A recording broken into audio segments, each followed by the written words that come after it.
Les saludamos desde el Teatro Teresa Carreño en Caracas. Estamos en el contexto del Seminario Internacional de Desarrollo Económico, el cual organiza el Instituto de Estudios Económicos y Tecnológicos. Más temprano estuvo aquí la vicepresidenta de la República, Delcy Rodríguez, dando detalles de lo que han sido las condiciones en que Venezuela ha podido registrar crecimiento económico, esto a pesar del contexto de las dificultades planteadas por las sanciones y el bloqueo. Y para justamente hablar sobre este aspecto, tenemos como invitado, no a la vicepresidenta, sino al viceministro William Castillo, viceministro de Políticas Antibloqueo, con quien siempre es bastante ilustrativo, bastante ameno conversar sobre estos temas complejos, porque nos ayudan a darle dimensión, a acercarnos un poco a cómo se palpa, cómo se traducen estas medidas coercitivas unilaterales aplicadas por Estados Unidos en contra de Venezuela.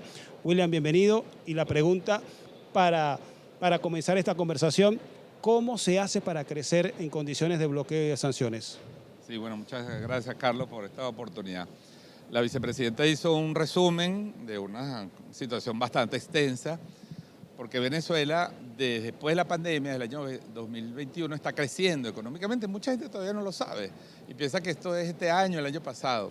Venezuela empezó a crecer a un ritmo promedio de 4 o 5% después de la pandemia. Ningún país de América Latina ha crecido. Hubo un rebote después de la pandemia, pero Venezuela ha liderizado, al menos en 2023 y ahora en 2024, va a liderizar el crecimiento de la economía, del PIB, en Sudamérica.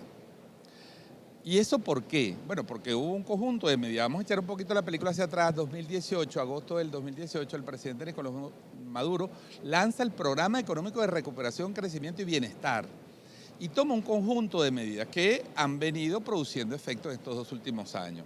Medidas como, por ejemplo, de estabilización cambiaria, la liberación del uso de la divisa, reformas tributarias como el impuesto al uso de las divisas, política comercial que se negocia con el sector privado para ver qué sector se protege, en qué medida, políticas de financiamiento que han ido creciendo, pero sobre todo explotaron el año pasado y este año estamos incorporando a la banca pública, a la banca privada ya el financiamiento productivo, a los emprendimientos, el apoyo sobre todo al sector agroindustrial. Venezuela hoy está produciendo más alimentos que en 2014. 97%. Así es, de abastecimiento.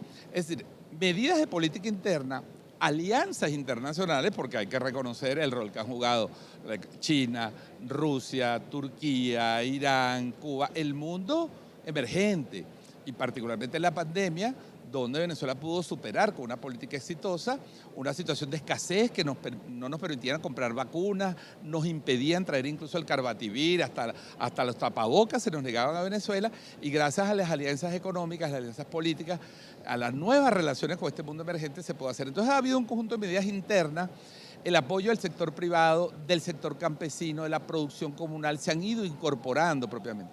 Es decir, ha sido un esfuerzo nacional por superar, sin que haya sido levantada ninguna de las 930 medidas coercitivas unilaterales. Y creo que los resultados los estamos viendo en la derrota, la salida de la hiperinflación y la estabilización del proceso de aumento de precios, y la derrota del dólar today y la estabilización del mercado cambiario, que crean condiciones para el desarrollo del país. Justamente el presidente de la República mencionaba la derrota del dólar today, que era un factor que se cernía sobre la cotidianidad de los venezolanos y que parecía invencible, y de un momento a otro como que no nos dimos cuenta que ese factor perturbador dejó de tener incidencia importante o prácticamente ya desaparecido de la cotidianidad de los venezolanos. Un aspecto que también mencionó la vicepresidenta y que no se menciona o con la mayor profundidad posible, que es que Venezuela está fuera del sistema financiero internacional, del SWIFT.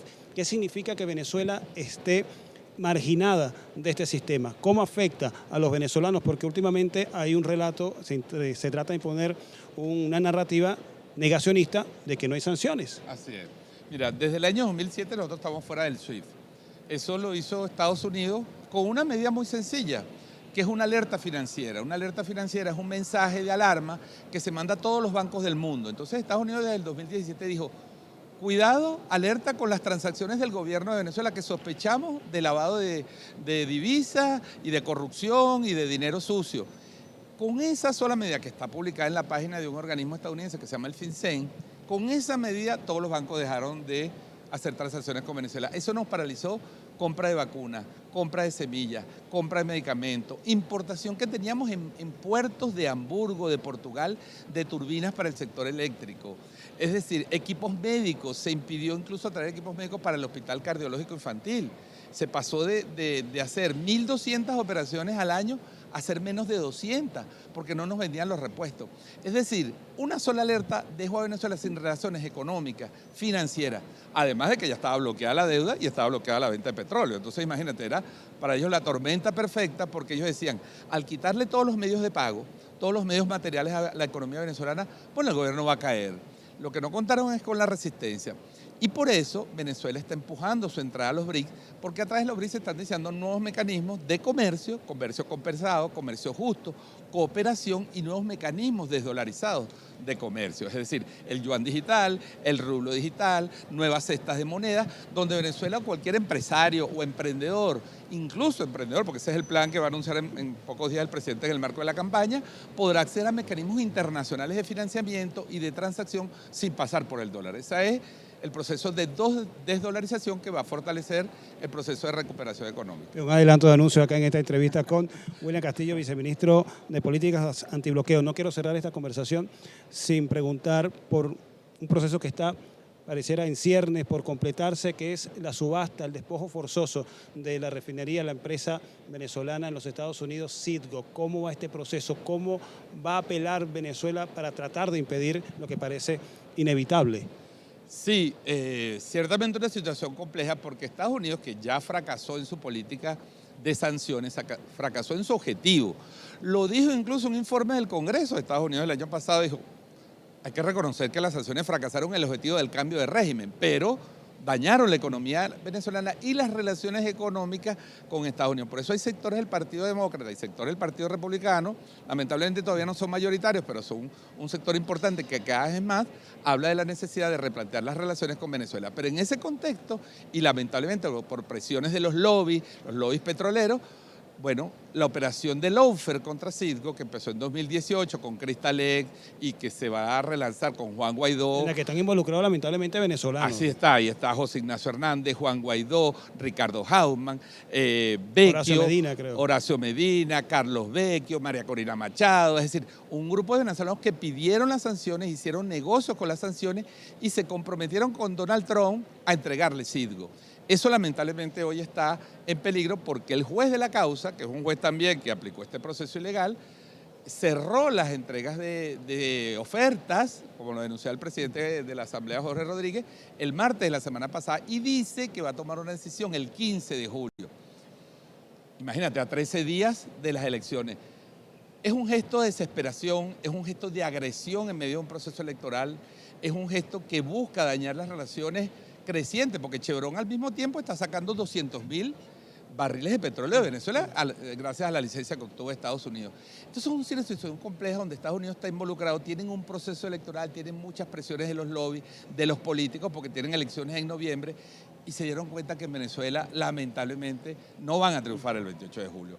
Entonces, bueno, Venezuela sacó un comunicado a la vicepresidenta, el presidente de la República ha dicho, Venezuela desconocerá cualquier decisión que despoje a Venezuela de Citgo y perseguirá judicialmente a las empresas y ciudadanos venezolanos del mundo que vayan con eso. Último punto, Venezuela aprobó, sabes, la Asamblea Nacional el año pasado, una ley de protección de los activos donde se establece la obligación del Estado de perseguir judicialmente a quienes promovieron, participaron y quienes participen ahorita de esa operación. Una pregunta, comodín, ya.